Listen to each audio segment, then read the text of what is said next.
And then anything on the calendar today?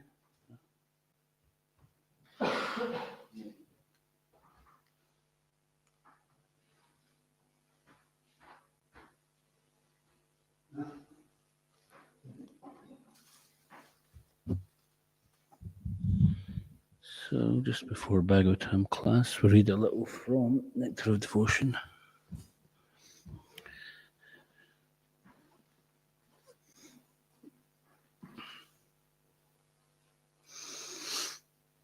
So this chapter is entitled Further Traits of Sri Krishna, and we are at the trait of magnanimous. Persons who can give themselves to anyone are called magnanimous. No one could be more magnanimous than Krishna because he is always prepared to give himself completely to his devotee, even to one who is not a devotee. Krishna, in his form of Lord Chaitanya, is prepared to give himself and to grant deliverance. Although Krishna is independent of everyone, out of his causeless mercy, he is dependent upon Gargarishi for religious instruction. For learning the military art, he is dependent upon Satyaki, and for good counsel, he is dependent upon his friend Uddhava. Interesting how Prabhupada talks about the Lord being independent, and yet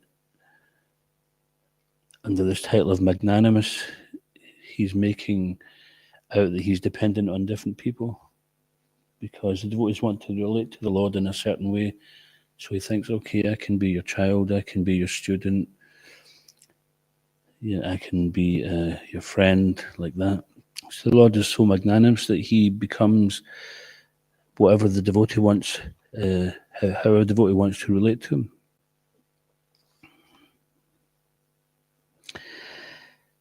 And another little expansion before we go into class about magnanimous is that someone is magnanimous, like, for example, Krishna. So many souls turn their back on Krishna, but he still is there available for them, waiting as a witness within the heart for them to turn at any time, not holding anything against them, not like 5 billion years ago you snubbed me, so you can wait for a bit longer until you realize your mistake. No, Krishna is so magnanimous, he just says, oh, it was just a blink of an eye, forget it. And those qualities in Krishna are in minute quantity in us as well. We just have to uncover them. And that happens by Krishna consciousness, by connecting with Krishna. Shri Bhakti Rasamrita Sindhu Ki Jai. Om Namo Bhagavate Vasudevaya. Om Namo Bhagavate Vasudevaya. Om Namo Bhagavate Vasudevaya. Reading from Srimad Bhagavatam, Canto 7, Chapter 15, entitled Instructions for Civilized Human Beings, Text 57. Ado ante jananam sad adavante jananam sad bahir anta paravaram bahiranta paravaram Jnanam Gyeyam Vacho Vachyam Jnanam Gyeyam Vacho Vachyam Tamo Jyotis Tu Ayam Swayam Tamo Jyotis Tvayam Swayam Adavante Jananam Sad Bahir Anta Paravaram Jnanam Gyeyam Vacho Vachyam Tamo Jyotis Tvayam Swayam Adavante Jananam Sad Bahiranta Paravaram Gyanam Geyam Vachovachyam Tamo Jyotis Tvayam Swayam Davante Jananam Sad Bahiranta Paravaram Gyanam Geyam Vachovachyam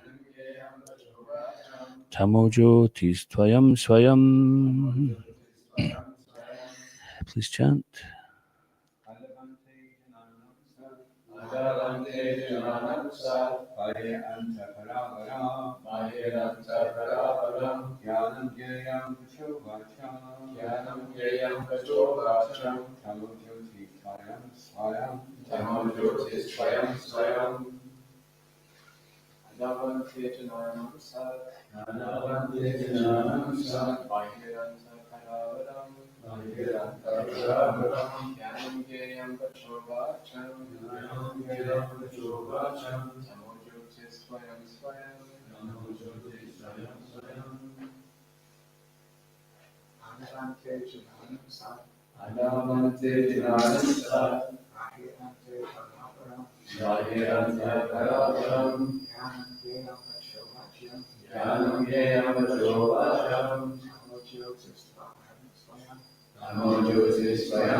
Ado, in the beginning, Ante, at the end, Jananam, of all living entities, Sat, always existing, Bahi, externally, Anta, internally, Para, transcendental, Avaram, material, Jnanam, knowledge, Gyayam, the objective, Vacha, expression, Vacham, the ultimate object, Tama, darkness, Jyoti, light, Tu, indeed, I am, this one, the Supreme Lord, Swayam, himself. Translation, who exists internally and externally at the beginning and end of everything and of all living beings, is that which is enjoyable, and as enjoyer of everything, superior and inferior, is the supreme truth. He always exists as knowledge and the object of knowledge, as expression and the object of understanding, as darkness and as light. Thus he, the Supreme Lord, is everything. Please repeat. He who exists internally and externally,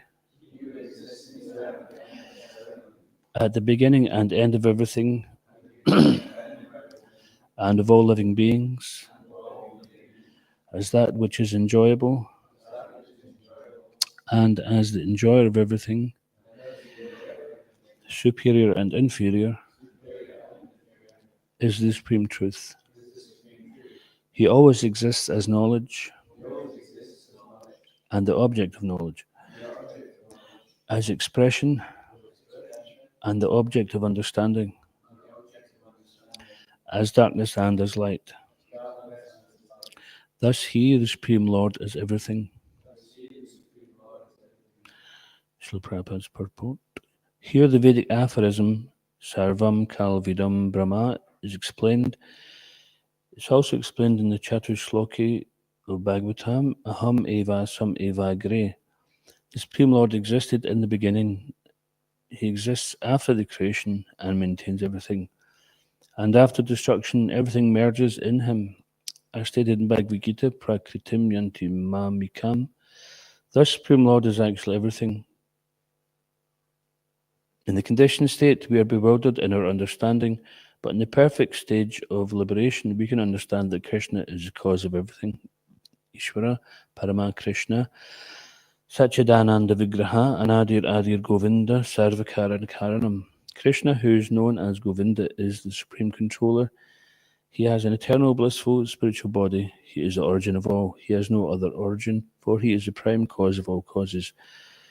Brahma Samhita 5.1. This is the perfection of knowledge.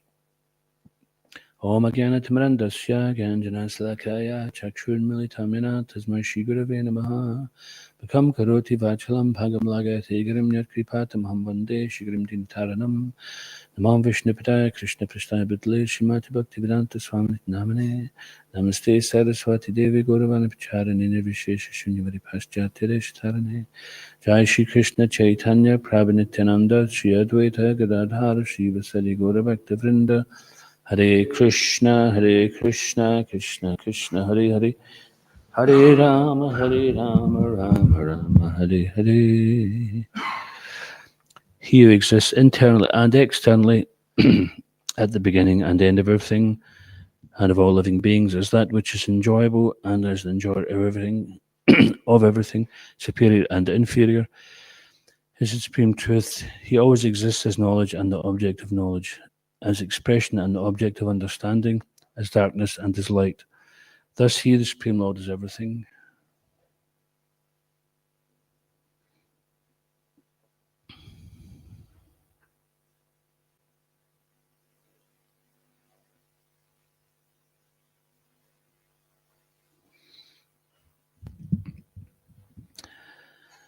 So there's one verse, Narayana Paro Vyaktat. Narayana is transcendental to the creation. So it's mostly religionists and even materialists, they think that this cosmic manifestation is beginning, traveling and ending in a linear scale, which means beginning, middle and end, and then that's it, and they have no idea what will happen after. They have no idea what happened in the beginning or what's happening just now or what will happen after anyway. But in their ignorance they pose as knowledge. This is condemned in the Upanishad, those engaged in the culture of so-called knowledge. So it's worse not knowing something, but when you pretend you know something, that's cheating, isn't it? And especially if you make big educational institutions based on this cheating, it's cheating on a grand scale. So we've seen that Prabhupada was very strongly speaking against these things. Yeah, one can be learned in so many material things, but it's been learned about ignorance. Now we can use these things in Krishna's service, these different material sciences and abilities, etc., because that knowledge is coming from Krishna. Devotees recognize that. So the purpose of the devotees is to utilize whatever skills or knowledge they have in Krishna's service, because they see it as coming from Krishna. But the non-devotee, so there's two types of people. There's the Sura and the Asura. So the Sura is considered to be the godly, or those who are God conscious. And that's not necessarily just rubber stamping, ISKCON devotee, perfect tilak, no creases in your dhoti, wearing Brahmin underpants, or wearing a sari with 5 pleats in it, or whatever. We make some kind of standard that you have to be a proper devotee. If you don't take shower with a gamsha on, you're a reject. Stuff like that, So these little details like that, not be all and end all, because if you can't find your gamsha, then what? You may as well blow it. I'm just saying that because recently someone was telling me about certain standards they have in certain ashrams. I thought it was a bit funny. That it's like a no-go area unless you do this, and this, and such rigidity. It's called, what do you call it? I never said that. Too much attachment to, or too much neglect of the scriptural rules and regulations. And it's interesting because you think, well, which one is it? Too much attachment. Different sides of the same coin. There was very studies on the rules and regulations. And the rules and regulations are there, but you have to know the purpose behind them. It's not just because fanatics who would just chuck the rules out the window. It's called throwing the baby out with the bathwater. Bathwater is still, the baby's cold, the baby's still in it, but the bathwater needs to go, the baby as well. So we don't throw the rules and regulations out. We know the purpose behind them. There is a purpose behind them. If we don't know the purpose behind them, then it is called philosophy. Just because someone's following strictly doesn't make them a fanatic. And if somebody gets who followed strictly for many, many years and they're far from being a fanatic, they're full of knowledge. So the same goes with learning. What is the object of our learning? Is to become humble. And I've seen that with one devotee recently. He's not become puffed up by it. It's actually, he's humble. You know, type of saying, the more you know, the more you learn. So this Niyamagraha principle, if we become too attached to rules and regulations without knowing the purpose behind them, then we can easily let them go. We can easily reject them. And the very same devotee I was speaking about, who was very strict on the rules and regulations, at a certain point he just flipped to the other side of the coin, and then everybody who was too liberal before, then he flips it to the other side where everyone's just a fanatic because he's now decided to become liberal. And it was quite a clear indication of Niyamagraha how that works. And it's a lesson for ourselves. We're not saying this to put somebody down, but we're thinking, you know, how does that apply to me? You know, what am I following, which I don't know the purpose behind it? I should try to find out what is the meaning, because this Krishna consciousness is full of meaning. We're looking for meaning, and we come to Krishna consciousness and we find it. And sometimes, even though we find it, we become distracted, just trying to maintain ourselves in this world. Particularly for the devotees who have to work in a job in the material world, they have to really work hard to connect everything to Krishna. Living at the temple, in one sense, that may seem easier. There's also a challenge there, is that we become inattentive and we just take it for granted. And then that which we're doing every day as a transcendental service, we start to see it as a mundane thing. So we've got some devotees who are doing something apparently mundane, who are trying to make it transcendental. And then we get sometimes we have something which is transcendental and we're turning it into something mundane. So the idea is always just to see everything in relation to Krishna. So in this verse here, it's saying that everything is Krishna. There's a saying that everything is Krishna except for Maya, which is also Krishna. So there's no escaping Krishna. You can't bloop. You might think you blooped. You might go away for a few million births or whatever, but you're in Krishna's back garden. You know, it's like you try to run away from home, but your dad's the king in the whole kingdom. You're just somewhere in his kingdom. You can't escape. In our mind, we pretend that, you know, we forget Krishna, but we pay the tolls, like Prabhupada says in his Vyasa Puja offering to his spiritual master. Forgotten Krishna, we fallen souls pay most heavily illusions tolls. Darkness around, all untraced, the only hope is divine grace. It's supposed to rhyme. Yeah, the holy name, but who gives the holy name is divine grace. And this is where it starts with, isn't it? The devotees, somebody contacts a devotee, and then they become a devotee. And we read this in Chaitanya Charitamrita, that people would see Lord Chaitanya and his Sankirtan party on the streets, and they become infected like madmen, and then they go back to their village, and then those become infected. And when we say infected, we mean transcendentally infected or blessed by the power of the holy name. So this is what we are representing when we go out onto the streets, door to door, around the shops, or when people come to visit the temple. Then we're trying to pass on that transcendental infection. And sometimes we see that people who actually want to get better. I was just speaking with one devotee down at the manor. I think it was last week I was down there. And his wife was diagnosed with a very serious condition. And she went to this top doctor, and the first thing he says, "Do you want to live?" And she said, "Yeah." He says, "Okay, I'll work with you then." So as soon as he understood that, then he's able to administer the treatment. He feels confident to administer the treatment. She's taking it, she's following it, and she's getting better.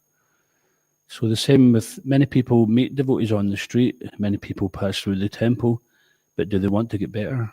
If they want to get better, then we'll start to see them coming every week.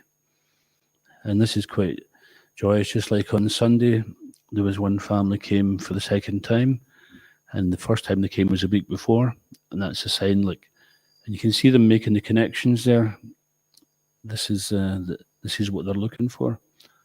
Although they've been in Scotland for a few years, then they found someone to connect with.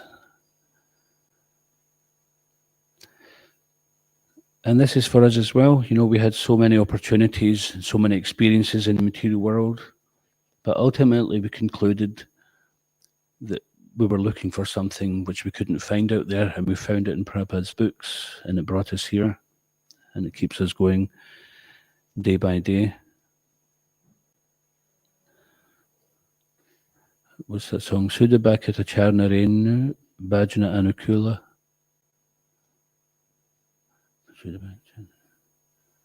Bhakata Seva Paramasiri Prema Lati Karamula. So service to the devotees, Sudabhakata Charnarenu, the dust from the lotus feet of the pure devotees. That is the foodstuff of us,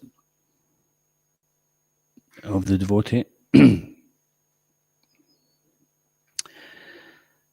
And so going back to the original point is that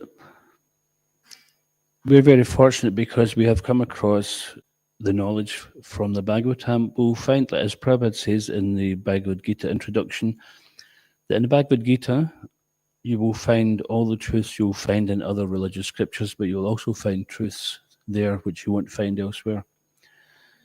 So basically that tells you that this is what you're finding elsewhere is just giving a little hint of what you'll find in the Bhagavad Gita. And Prabhupada said Bhagavad Gita is the ABC, and the Srimad Bhagavatam is the postgraduate, or CC is postgraduate, is it? So first of all, you go to primary school, and then you go to secondary school, and then you go to university. So this is Prabhupada has given us this. And the ABC is condensed in the second chapter, where we can really understand. Like in some religions, they talk about the good news. Right? Sometimes you meet them on the street and they want to share the good news. But what is the good news? That the soul can never be killed by any weapon, nor moistened by water, withered by the wind, burned by fire.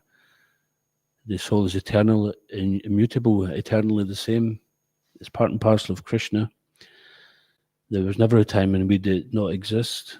We're eternal, undying, and primeval. We're not slain when the body is slain. So therefore,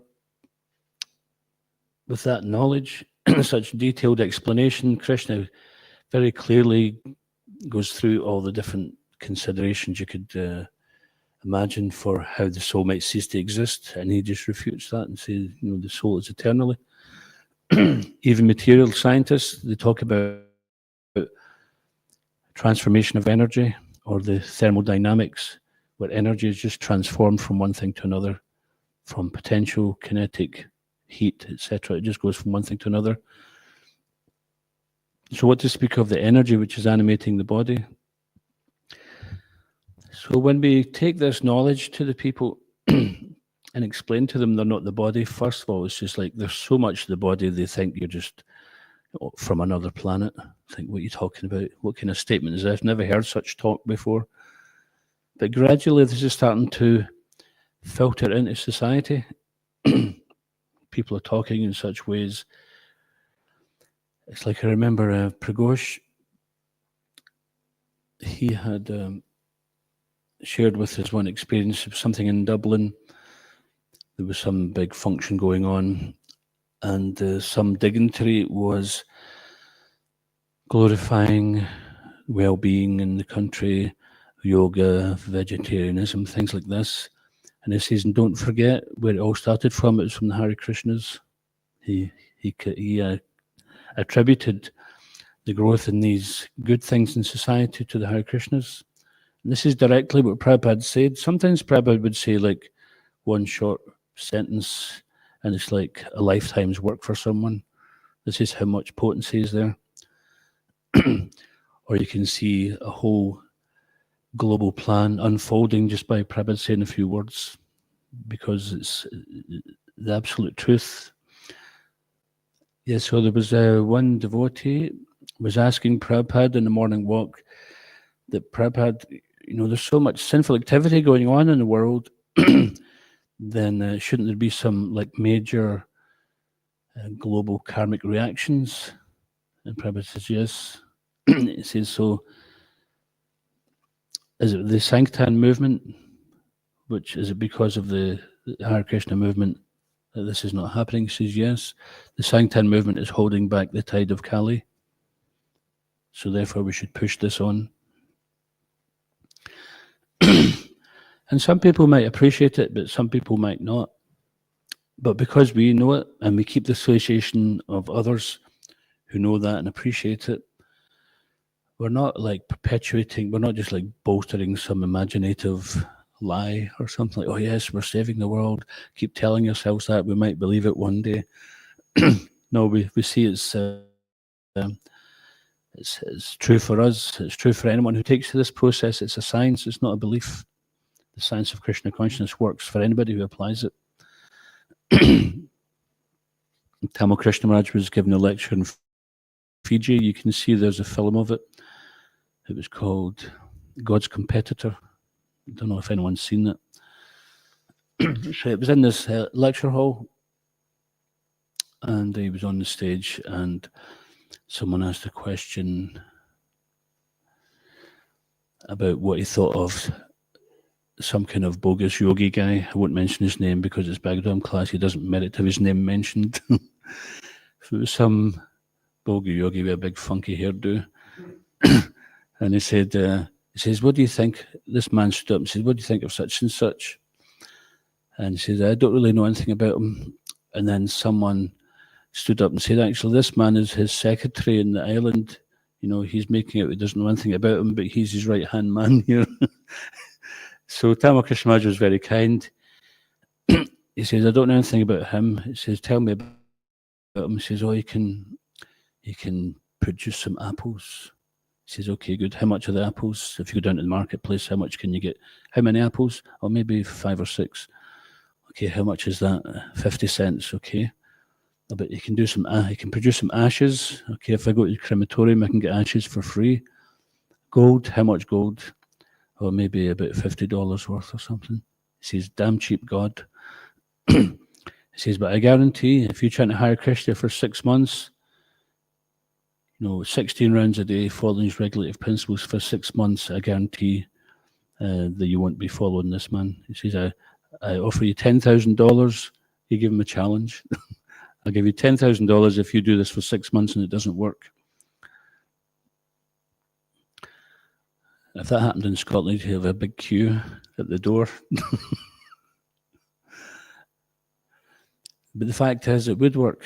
It does work. And there was an example of that many years ago. There was one time when the Krishna conscious movement was associated, not realistically associated with other cults, but in the press, when they would do exposés in different cults, they'd throw the Hare Krishna movement in. After some time, they stopped doing that because they realized it wasn't like that. But because Krishna conscious movement emerged at a time when a lot of people were starting their own religious movements and things. So anyway, one journalist, he went undercover to Bhaktivedanta Manor. He pretended he wanted to be a Bhakta. He went on to the Bhakta program, shaved up. He was there for about 6 months, and he was trying to get the inside scoop on the Hare Krishna movement. After 6 months, he went to the temple president and said, he revealed what his plan was and says, but actually, I can't find anything wrong with this. It's a genuine movement, and I'm not going to write this article. I don't know if it was that point which changed things, but there was some statement from the press that they wouldn't be including the Hare Krishna movement in any kind of ongoing exposés of so-called cults and religious deviant movements. Shri Shri Ko Nitai Mar Pishashi Ki Jai. Because Krishna consciousness is not Dharma Pro Jita Kaitava, it's not a cheating religion, then no matter what mud is thrown at it, it won't stick to it, because it is true religion. It is, as mentioned here,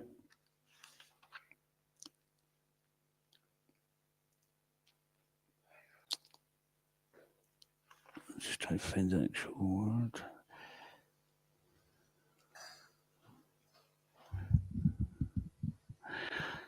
Oh yeah, this Kalvam Idam Brahma, that Krishna is the absolute truth.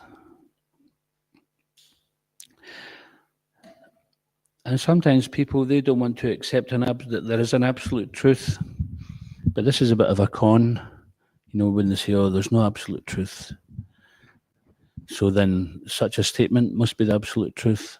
So it's a contradiction. So if anyone says that to him, you just say, so is that the absolute truth, that there's no absolute truth? So I disagree with your version of the absolute truth. Or if they come up to you sometimes, they'll say, I don't think you should be out here. You should let people decide what they want to decide, and you shouldn't be out there pushing your opinion or putting your views on people. And you say, oh, you really believe that? Yeah, well, you should just shut up and practice what you preach. You shouldn't come out here preaching to me. You believe in what you believe in and do that, which is nothing. And I'll believe in what I believe in, and I'll come out here and preach to people, and then we'll all be happy. So, but what what is missing in many religious and materialistic understandings of the cosmic manifestation is that this is cyclical. We understand universal seasons, we understand time. These are things which are discussed in great detail in Srimad Bhagavatam, the structure of the universe, time, etc. But we don't see that discussed anywhere else. And we used to have one cassette tape which was made up for one marathon, and it has a couple of quotes from Prabhupada, and said, this Bhagavatam, there's no comparison, there's no competition with this literature. And you can't find it. The fact that it's so huge is one thing, but it's not just a case of, okay, I can write 30 volumes as well. You can write 30 volumes of Prajalpa. And the Nectar of Instruction, Rupa Goswami is talking about this Prajalpa, and Prabhupada in the purport expands on that by talking about the libraries are full of books which are just the urge to speak, Vacho Vegam Manasakroda Vegam, the urge to speak, so people will think, I should write a book. No, maybe you should just control the urge to speak and don't write any nonsense, and save the trees, for example. So this world has become even more subject to Prajalpa with the modern social media, internet. What was that thing, a talk show that the devotees tried to introduce? Prabhupada said it would be Prajalpa. No, that's a different thing. Telex or something. It was some technology they had back in the 70s, and they were saying, oh, Prabhupada, we could use this. And he says, no, it'll just result in Prajalpa. So, of course, we can use it for good, but in order to justify it, we have to use it for good. And we see that even within the Krishna consciousness organization, people are committing great offences simply by sitting at the side of a keyboard, being some kind of spiritual keyboard warrior, and digging themselves into a very deep ditch of Vaishnava aparad. You know, this is very, very risky. They think just because they're printing it, it doesn't have an effect. It's effect. They're already affected, and they're affecting others. So this is. It's never going to bring them closer to Krishna. And they haven't been reading Prabhupada's books because Prabhupada said, Kali dosha nidhi rajan mahaguna sahapatma, that even though Kali Yuga is an ocean of faults, mukta sangam pramvrajat, it's wonderful that simply by chanting the holy name, one can be promoted to the kingdom of God. Rupa Goswami says, anyone who chants Hare Krishna is a devotee. So we should be so encouraged when we see people chanting, not like, okay, they're chanting 16 rounds, but he's got 108 things wrong with him.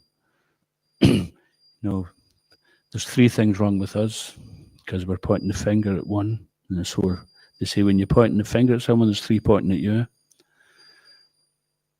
So it's so much easier to try to change everybody else, but it's not going to give us a ticket back to Godhead. We have to change ourselves. And what if everybody else does change still? We haven't changed. What if everyone says, oh yes, oh Holy One, you're right in everything you say and do, and I follow everything that you say and do. And then what are you going to do? You're snookered yourself. You painted yourself into a corner because there's nobody else to blame. So we have to take responsibility for ourselves. This is mentioned in the Bhagavatam, that if we try to sort reverses, then we may actually have to go through it again. Something comes to us because it was meant for us.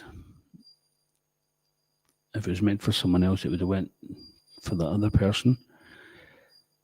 And someone, just because it doesn't mean to say that the person who did something wrong to us is right. In our humility, we might accept, okay, I'm due that as a remote reaction. There's the 2 causes, the remote cause and the immediate cause. The remote cause is that we suffer and enjoy because of something we did previously. We can't recall what that was. How it's delivered is the immediate reaction or action, is how it's delivered here and now. And there was one time I was assaulted on the street in Airdrie, and the streets were dead, and we're just waiting on devotees picking us up. And I was brahmachari at the time, wearing saffron. I was on one side of the street, and there was one congregational member who was wearing civvies. He was on the other side of the street. And I seen this group of football supporters coming up the street, and I was thinking, they've clocked me, I better just cross over the street. And hopefully they didn't really notice me. So I crossed over the street, and they crossed over, and I crossed back, and they crossed back, and I thought, okay, it's coming.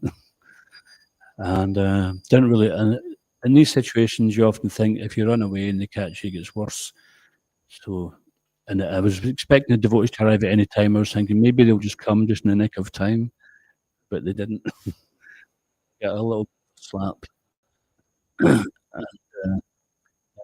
the congregation devotee who was over the other side of the street, safely out of the way, came up and said, "Are you okay?" I says, "Yeah, it was just my karma." And he said, "All right, okay." So that was his reaction. But when the devotees, who were like practicing devotees older than myself, arrived, and they discovered, that a devotee had been assaulted, and then they were of a different mood altogether. They were like Arjuna going into battle, and I had to say, "No, don't leave it at that. Leave it at that." And this is what Prabhupada says, that the devotee should take all insults to himself, but he shouldn't tolerate insults to Krishna or to other devotees. We should defend, even if we have to defend with humility or defend another.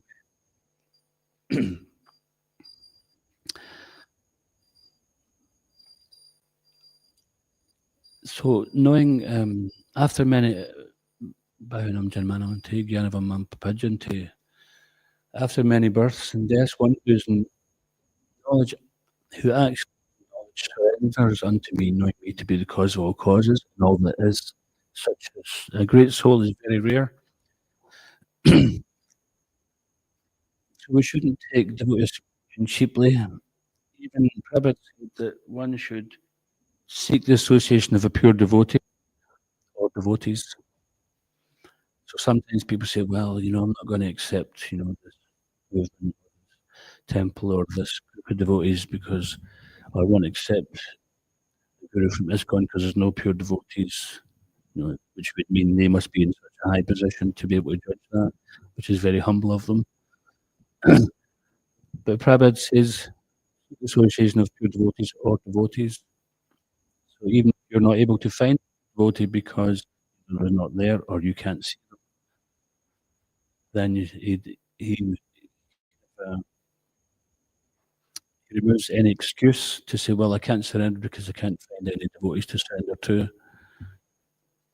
And further example of that is Prabhupada on a train journey, and there was one man Prabhupada was talking about surrendering to a pure devotee. And this man says, well, nowadays it's very difficult to find pure devotee. So Prabhupada says, so what is a pure devotee? And they couldn't answer. He says, so if you don't know what is one, how can you find them? He says, actually, there's many pure devotees on this planet right now. But because you don't want to surrender, therefore you cannot find. And you may remember as well, before we became a little bit more over familiar, perhaps, in our first days of the temple, everybody was a pure devotee, even the person who was there, a day before us, like, oh, that guy's so advanced, he's cleaning the floor for Krishna, and I'm just a little scabby scallywag, was so fortunate to be allowed in the door. And after a little while, then we tend to become over familiar and we see the things in them which are obvious, and therefore, that verse is there, Kali dosha nidhi rajan, that Kali Yuga is a notion of faults. So Shastra is telling us that, don't be surprised. But the devotees are chanting and they're trying, they're in the shower, they're getting clean. And many of these devotees are going to be going back to Godhead.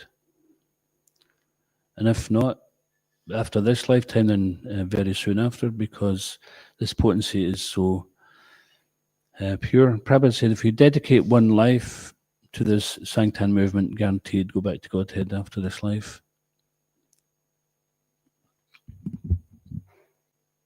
Bhaktivinoda Thakur also said that we don't gamble, but if you have to gamble, at least gamble one life for Krishna. We've had so many lives, and just give one to Krishna and see what the result is. So in the Srimad Bhagavatam, we'll find in the second canto detailed descriptions of the creation of the cosmic manifestation. And throughout the Srimad Bhagavatam, we'll find so many different explanations from personified Vedas, glorifying Krishna, from Lord Shiva, etc. Many of the great demigods glorifying Krishna. And from the Brahma Samhita, like Prabhupada is quoting here, Ishvara Parama Krishna. Of all the Ishwaras, Krishna is the Param Ishvara. He's the supreme controller. We have all some little control, but he's the supreme controller. And these prayers from Lord Brahma, he heard Krishna's flute, and then he got the knowledge for creation, and he sung the Brahma Samhita. When Krishna plays his flute, it's not just like some little jaunty ditty that everyone thinks, oh, that's cool, let's have a wee jig, or oh, that's very nice, and we get all sentimental.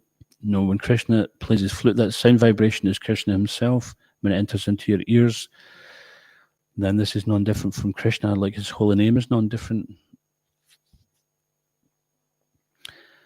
So when Lord Brahma heard Krishna's flute, then immediately he was full of knowledge, he was fully Krishna conscious, and he was able to speak the Brahma Samhita, of which Lord Chaitanya discovered at the Adikeshava temple when he was touring throughout India, 6 years traveling by foot. Then he discovered in the Adikeshava temple this Brahma Samhita, 5th chapter.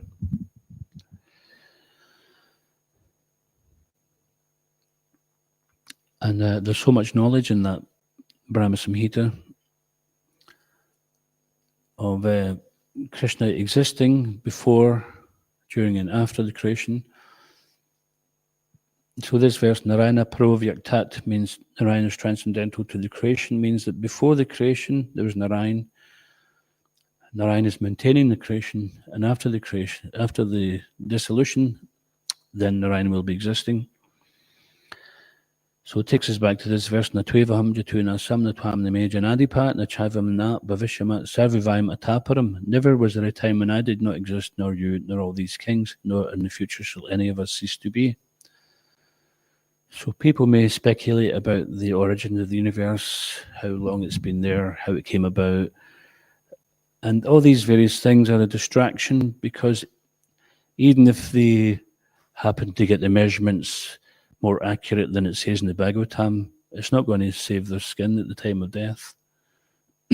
Okay, maybe the Bhagavatam says so many 100 yojanas from here, and they say, well, actually, it's according to this calculation, it's this. But that's also debatable. And Prabhupada said it's just there to give some idea, but the idea they had thousands of years ago was much better than anyone had, until like even recent times. And also we have to decide, who do we trust? I remember one devotee was reading the 5th canto, and he got a bit kind of doubtful, and he says, "Well, who do you trust? The people who are writing these scientific theories, who are also, on one hand, they say they're trying to save the world, but they're also trying to destroy the world with all the different activities, and they don't follow regulative principles. They don't have any understanding of karma, what they're doing, how they're creating such a horrible world for everyone to live in, but they want to be seen as being some authority." So do you trust that, or do you trust someone like Srila Prabhupada, Vyasadeva, Sukadev Goswami, Lord Chaitanya? So it's a matter of, who do you trust? And I had the good fortune of living with Sadaputta in Cambridge many years ago. And he was writing some books at the time, Alien Identities, Forbidden Archaeology, stuff like that. He was getting credentials. He was working in Cambridge Uni at that time to get credentials so he could preach in the scientific field. And it helped a little bit with the research, not much, just mostly I was doing Sankirtan and cleaning and cooking and things like that. But I got a few little nectarian services, so sometimes I'd be given some reading material.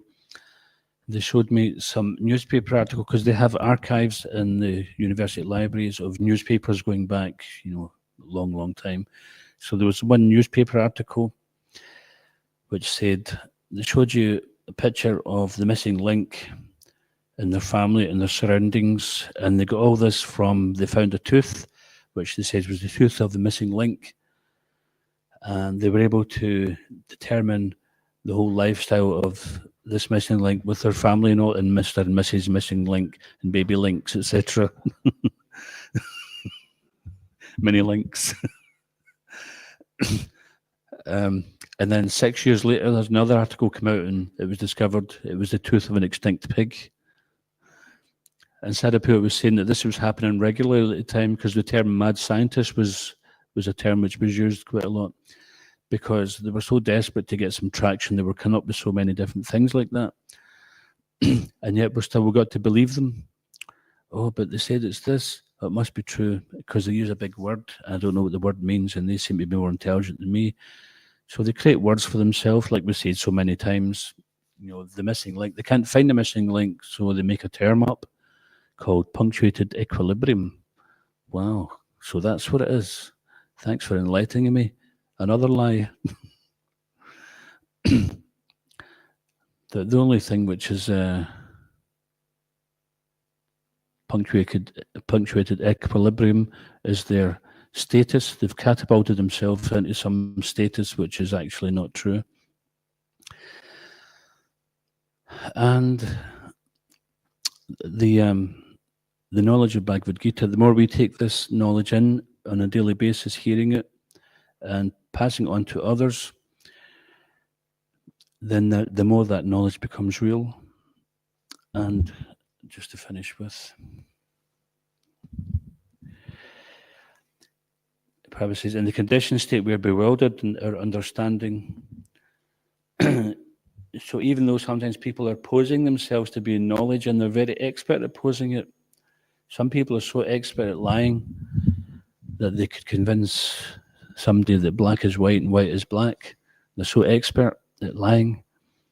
And they'll get you to buy things that you don't need. They'll get you to do things that you don't need to do. They'll convince you need something when you don't need something.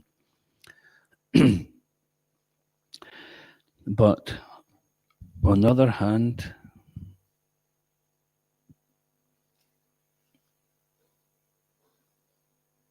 in the perfect stage of liberation, we can understand that Krishna is the cause of everything. So therefore, Prabhupada says, when you know Krishna, then you know everything. So that everything is not some detail of material world, but is to know that which is actually worth knowing. Know what is ignorance, what is knowledge. This is true intelligence. Modern day education generally means you have to have a very good memory. If you don't have and memory is like a muscle, you can train it. I remember Prahlada and Maharaj giving class back down at Manor, and they couldn't find the book. It was Gita class in the evening. They said, somebody's taking the book out of the temple. So while the devotees were scurrying around trying to find the book, then they said, does anybody know which verse we're on? And he said, Bhagavad Gita, such and such, such and such. So he quoted the verse, which was nothing astounding because, many people know many verses. And then he did the word-for-word translation in the purport. And later on, devotees were saying, that was amazing. He says, it's not amazing. He said, it's just memorying. He says, you can do it too. Don't think that, that I am somebody special that just happens to look at it once and it's all there. Memorizing it. You read it often enough, it will stick. He says, I might have got one or two words wrong. He says, but pretty much that's it. So, of course, that was in his humility. I don't think necessarily everybody would. But still, we have seen a few devotees. Pushkar was also another one that we knew. He had amazing memory retention. He could quote sloka after sloka. He knew the Bhagavad Gita and he knew a good part of the first canto. And we used to have these one-volume Bhagavatams. It was like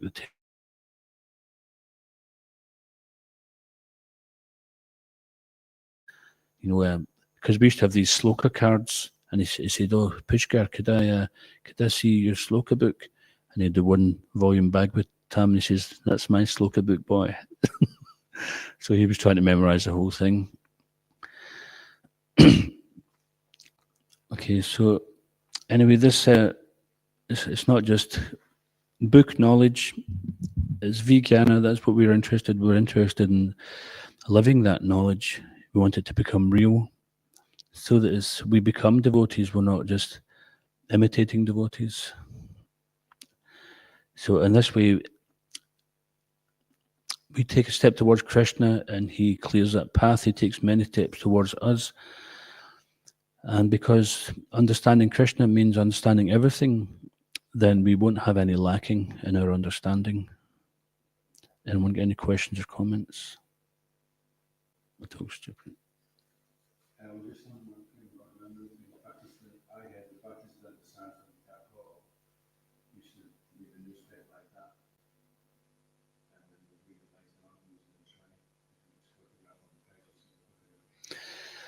Some people do have that. And this is also called Naistika Brahmachari, that the Brahmachari their whole life. And one aspect of that is considered to be that, well, Srila Bhaktivedanta Saraswati Thakur said that he never forgot anything. We can never remember anything. We can't even find our way to the toilet when we get up in the morning. Then on the came up last night, she told me standing up on Tuesday, so it came up working with devotee using the Approach Association of Advanced Devotees as a in Pedagogy Advanced, and we kind of just on the subject in class. What this had a plausible objection, and some say, well, it's okay, you don't need these devotees, you just have to listen to Prabhupada's books, you'll be fine. You just have to, and then the Master said, that's not enough, the Prabhupada books is enough. And then the mind came up that if you want to actually understand your Prabhupada books, you need to access them through the discipleship of Prabhupada. You will be able to understand what Prabhupada's meaning through a disciple, even though they don't know the Yes, we won't understand Krishna of our own intellectual prowess. We understand by the blessings of Krishna. And that devotee who was here from Chaupati, what was his name? No. Pranavananda. Yeah, he was saying that the disciplic succession is how the blessings are handed down. So we have to be connected to disciplic succession. You can't just hide in a cave in Scotland with a Bhagavatam and think you're going to become enlightened. So we have to have both. So saying that we don't have association of advanced devotees, we read Prabhupada's books, we get an association of an advanced devotee. That's one thing. But also the practical application of that means we have to enter into the general association of devotees and serve what we're reading about. We have to put it into practice, and then it becomes vijnana. So it's not a movement for people to become recluses. It's a movement which means if the person who started this movement was a recluse, there would be no such thing as a movement. And this is how we get the mercy, by giving the mercy. If we want Lord Chaitanya's mercy, then we have to give that out. The more we give out the mercy, the more we get the mercy. This is how it works. Material life, the more you give something, the less you have. Spiritual life, the more you give, the more you have. And especially if we undertake some difficulty in the service of the Lord, then that attracts the Lord's attention. But if we avoid difficulty just by becoming reclusive, then we've seen examples of it, people who also become well acquainted with the scriptures, but they don't know the iota of how to apply it. And they can come and they can pick faults on the devotees because they're not perfect according to the Shastra, but they're not doing anything.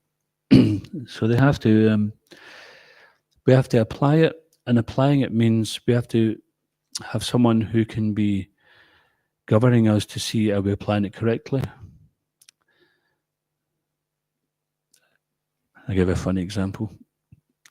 There was one devotee, initiated now, and he laughs at it as well. I won't say his name, but some of you might know him.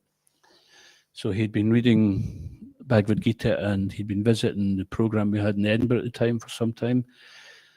And they came to stay in the ashram, and somebody found him up in the ashram trying to start a fire. And it was like wooden parquet flooring, and he was sitting on like some kind of duster, those yellow duster cloths, sitting on that. And he had a few bits and bobs, and he was setting a little fire. And he says, "What are you doing?" He says, "I'm doing a fire yajna. It's according to the Bhagavad Gita. You sit on a soft cloth, and then this and that." So this is the danger of, not associating with the devotees and finding out the practical application of things like that. So we did a skit out of that, sit in a deerskin. I don't have a deerskin, there's a leather shoe. I could sit on a shoe and stare at meditate on the self. You get a picture of yourself there like that. Stare at the tip of your nose, walking about bumping into things. So the practical application, Prabhupada says, pure devotee is practical. So those who are disciples of Prabhupada learn directly from him, and they're passing on to us, and we have to learn from them so we can pass on to others too. And we're so fortunate, actually, we're still here on the planet while Prabhupada's disciples are here, and some of us were on this planet when Prabhupada was here as well, and some of them got Prabhupada's direct association. So yeah, it's really important that we learn from those in Parampara. Would you like to add something to that, Prabhupada? Just the candle that stuff with so that's all. Not as good as the balance that you need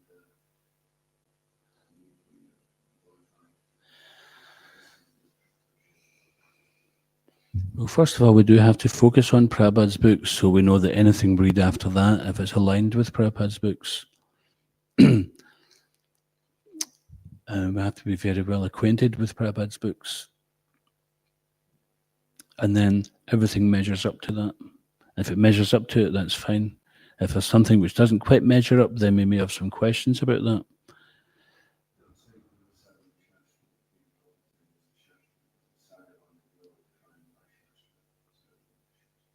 Mm-hmm. But at the same time, yeah, that's true. At the same time, if someone introduces something which is said to be Shastra, then we want to know what is the Guru and Sadhu's opinion on this. Okay, I think we can stop there. Iskon Govinda ki, Srila Prabhupada ki, Grantaraj Srimad Bhagavatam ki, Tagore Premanande. What about Govinda ki?